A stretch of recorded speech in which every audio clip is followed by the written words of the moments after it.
That's what Tesla is. But this is the same party that talks about America first and make America great again, but they're giving someone unfettered access who is an immigrant. And if you leave it to this party to talk about, there's no space for immigrants. Okay. No. Some of us are here by force. Some of us are lesser immigrants? No, you're right. That's exactly what y'all think. That's exactly what y'all think. He's a lesser immigrant? No. What I'm saying is... He's tainted because he's from South Africa and he's really brilliant? You know what is so funny about that? Y'all are also the party of the birtherism movement. Wow, he's a tainted immigrant. No. That's what you all would have liked to say about Barack Obama. Where do I fit? I'm Irish Lebanese. Am I like second class, or where am I? You tell me, ask your party.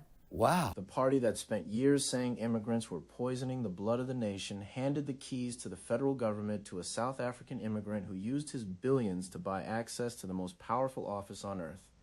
Angela Rye said it out loud. Shermichael Singleton had no answer. Welcome to the debate, Chais. Today we break down the Elon Musk backlash, what it was really about, who it actually hurt, and the racial hypocrisy at the center of it all. Let's get into it. Now, keep in mind, the stock has taken a nosedive since the inauguration of Donald Trump, and it's so bad that Musk even recruited Trump to hawk cars outside of the White House. And the problems are getting worse for Tesla. Tesla vehicles are being vandalized, set on fire across the nation. And the Attorney General is now echoing claims by Musk and by Trump that the attacks are being coordinated by the left.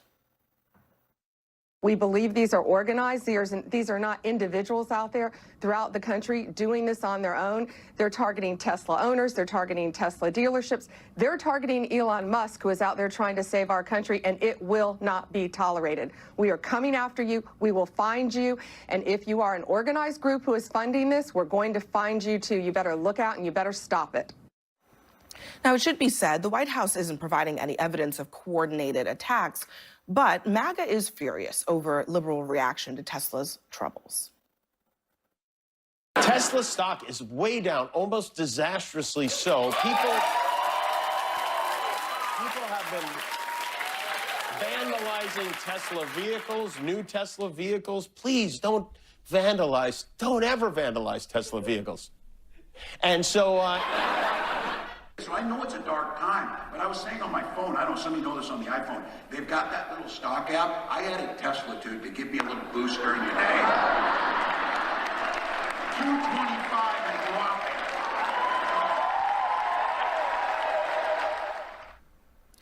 Now, I just want to be clear. No one at this table condones violence, right? Setting cars on fire, breaking windows, whatever, all of that is bad. But the question is, I mean, is it okay for an American company to just be hated, for people to want it to not do well? When you set a car on fire, you should go to jail. You're a criminal. Any car, I don't think we have to talk about it not in any other Tesla. context. And all those cars have cameras in them, and those dealerships have cameras.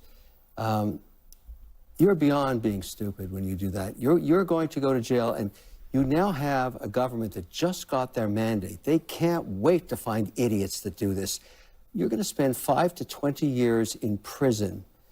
If they get them on terrorism, which I think is a stretch, they will have no parole, no shortened sentence. They'll rot in hell in prison for 20 years. And frankly, as far as I'm concerned, that's okay. Breaking in, shooting a car, setting on fire, nothing to do with the politics, nothing to do with Tesla. You are a criminal, and you should go What about the broader to question jail. about the protest factor? I mean, you heard What Tim Walz. protest? You're a criminal. I'm talking about Tim Walz and his comments about the Tesla stock. He says it gives him a boost to see that stock going down. That poor guy didn't check his portfolio and his own pension plan for state. It's beyond stupid what he did. He's talking down a 3.5% weighting in his own pension plan. I mean, what's the matter with that guy? He doesn't check the well-being of his own constituents in his state. I mean, that's their investment fund. Point, what a bozo. The menace of violence, we've already established that. What's the difference between that and Tim Walz saying, I get a kick out of it? First of all, look, Tim Walz is a complete moron to me. I have to be very honest, and I'm not surprised why the American people did not choose him. Nothing against the vice president. With that said, Elon Musk employs 80+ thousand Americans. Most of them are working class people. The implications of the stock, let's say this were to continue on for another year, so I'm just throwing out a hypothetical. Will the company at some point have to decrease its workplace? Most of those people, I would imagine, probably vote for Democrats, at least some of them. So now you're impacting people who likely share your worldview because you disagree with Elon Musk. Don't buy the car. Just like those guys are saying, let's protest Anheuser-Busch, et cetera. We're just not going to buy their beer. I'm okay with that. But destroying public property, there is no place for that. I agree with Kevin. Lock them up and set an example that this is not what we're going to tolerate in this country. Obviously, the violence is completely unacceptable, and these people will go to jail. I mean, you can't burn a dealership and not get caught eventually and go to jail. But it is, again, the broader question here about has it crossed the line when people are sort of rooting for the failure of a company? Well, first, let me say, until yesterday, I think I was one of the only Democratic elected officials to unambiguously condemn the violence and destruction against Tesla. I don't think you have to be tough on crime to do that. As you know, my grandfather is part of Gandhi's Satyagraha movement, independence movement. He said sabotage is a form of violence. I mean, this is not the best form of protest, and it's not the tradition. The second point is, I'm not going to root against Tesla. There are 20,000 people who work in my district who make a living off this. They're building electric vehicles that ultimately are good for the climate. I have huge, huge problems with what Elon Musk is doing. Have the protest and the conversation and criticism of Musk. Don't take it out on a company where you have workers, where you have engineers, where you have scientists, which are creating wealth for the country, which is helping the climate. And I think Democrats have to be able to offer common sense perspectives, focus on what the problem is with Musk. Don't focus on the wealth of a company. Let's start with the vandalism, because the panel was unanimous, and that unanimity deserved to be stated clearly. Destroying property was wrong. Setting vehicles on fire was criminal.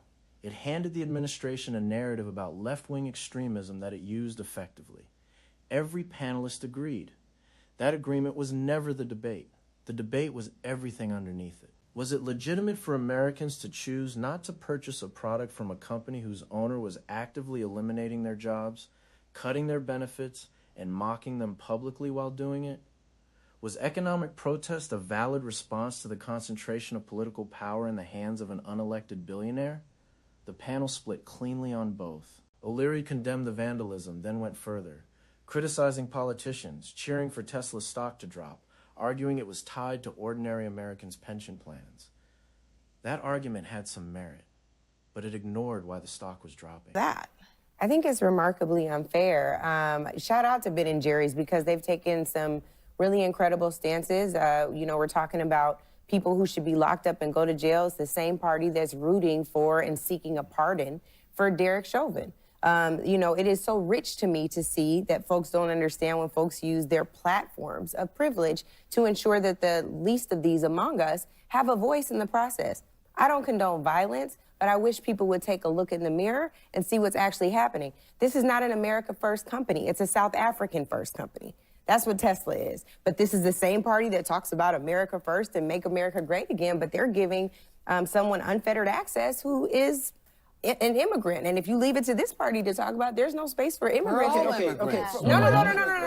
Some of us are here by force. Some of us are lesser immigrants? No, you're right. That's exactly what y'all think. That's exactly what y'all think. He's a lesser immigrant? No. What I'm saying is... He's tainted because he's from South Africa and he's really brilliant? You know what is so funny about that? Y'all are also the party of the birtherism movement. Wow, he's a tainted immigrant. No. That's what you all would have liked to say about Barack Obama. Where do I fit? I'm average Lebanese. Am I like second class, or where am I? You tell me, ask your party. Tesla's sales had declined significantly in Europe and Australia, not because of vandalism, but because consumers had decided that buying a Tesla meant financially supporting a man actively reshaping American government.